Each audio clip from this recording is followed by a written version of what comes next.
बिस्मिल्लाहिर्रहमानिर्रहीम। Dear students, अस्सलामु अलैकुम।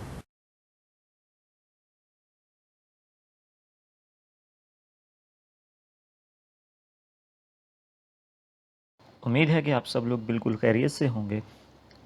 10th क्लास बायोलॉजी, आज हम उसका चैप्टर नंबर 1 जो कि है गैसेस एक्सचेंज, उसके बारे में पढ़ेंगे। तो चलें आज का लेक्चर शुरू करते हैं।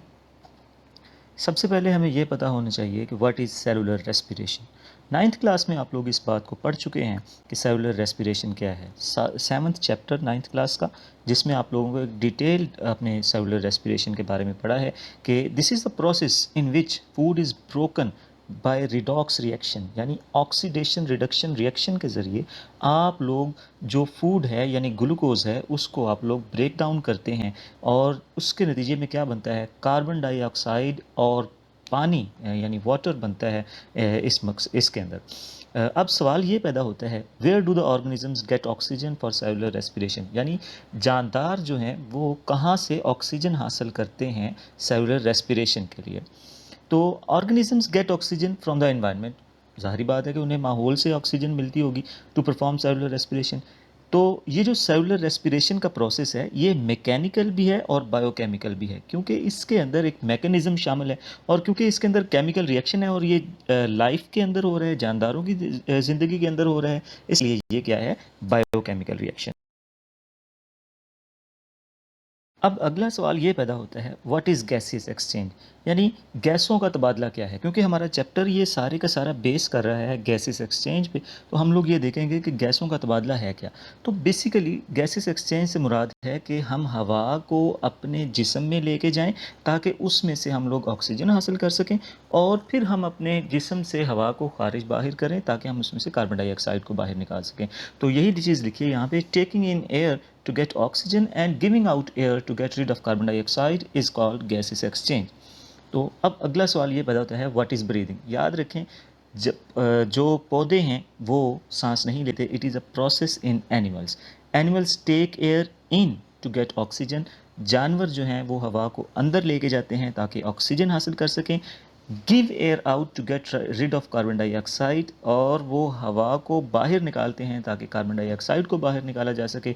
It is a mechanical and physical process, और ये अमल क्या है, एक मैकेनिकल है और फिज़िकल है, क्योंकि आप लोग इसके अंदर फिज़िकल, आपकी फ़िज़ीक शामिल है, आपका जिस्म इसके अंदर शामिल है। अगर आप लोग अपने नाक को बंद कर लें, मुंह का रास्ता बंद कर लें, तो आप लोगों की ये जो है आप लोग सांस बिल्कुल भी नहीं ले सकेंगे।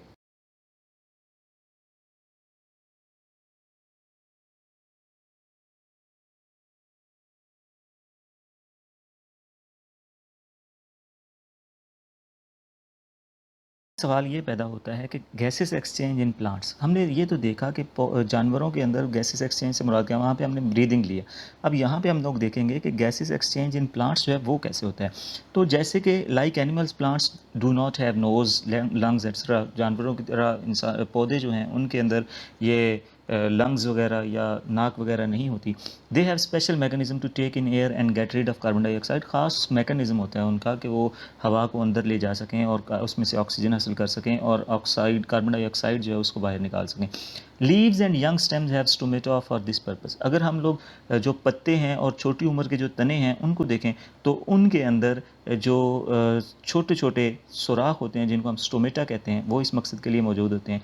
और जो मीज़ोफिल सेल्स होते हैं have air spaces for gases exchange, उनके अंदर क्या होता है, एयर स्पेसिस होती हैं, मुख्तलिफ एयर स्पेसिस बनी होती हैं, जो एक सेल से दूसरे सेल के दरमियान जो खला होती है उसको हम लोग एयर स्पेस कहते हैं। तो उनके अंदर ये गैसेस एक्सचेंज कर इस तरह से होती है।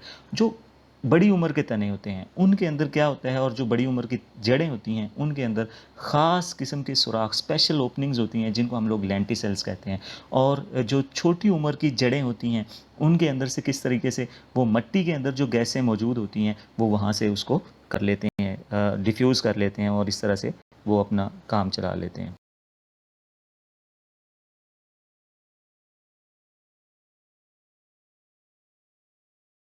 हम लोग देखें तो हमें ये है कि what are the two conditions faced by the plant leaf sales.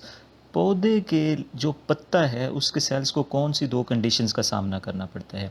देखें, दो कंडीशंस हैं। ड्यूरिंग डे टाइम, पहली कंडीशन है ड्यूरिंग डे टाइम। इसमें क्या होता है कि सेलुलर रेस्पिरेशन और फोटोसिंथेसिस जो हैं वो गो साइड बाय साइड, वो साथ-साथ होती हैं। अ, इसमें जो आप लोग अभी देखेंगे ये जो दूसरी हैं इक्वेशंस मैंने यहाँ पे बनाई हुई हैं, तो यहाँ पे आप लोग देखेंगे कि oxygen produced during photosynthesis is utilised in cellular respiration.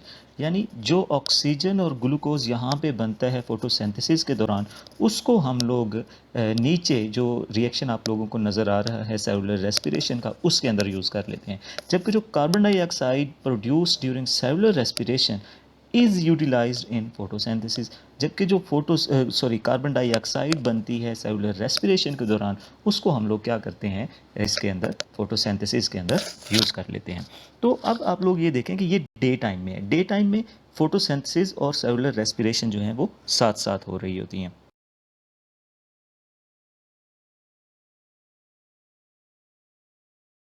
आखिर में हम देखते हैं कि रात के वक़्त में क्या होता है। रात के वक़्त में as photosynthesis only occurs at day time, क्योंकि फोटोसिंथेसिस सिर्फ़ और सिर्फ़ दिन के वक़्त होनी है। So plant cells are not producing oxygen at night. रात के वक़्त पौधे के जो सेल्स हैं, ख़ास तौर पे लीफ सेल्स हैं, वो क्या करते हैं, फोटोसिंथेसिस नहीं कर रहे होते, ऑक्सीजन नहीं बना रहे होते। Plant cells gate oxygen from environment through stomata.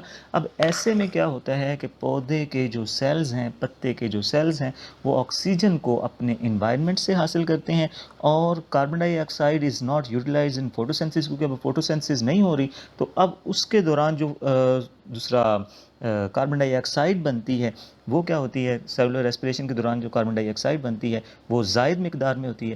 लिहाजा उस कार्बन डाइऑक्साइड को क्या कर दिया जाता है, स्टोमेटा के ज़रिए बाहर निकाल दिया जाता है। तो ये आज का आप लोगों का टॉपिक था। उम्मीद करता हूँ कि आप सब लोग इसको अच्छे तरीके से याद करेंगे, और आप लोग इसको बिल्कुल कोई अगर कोई प्रॉब्लम होगा तो वो मुझसे बिल्कुल डिस्कस कर लेंगे।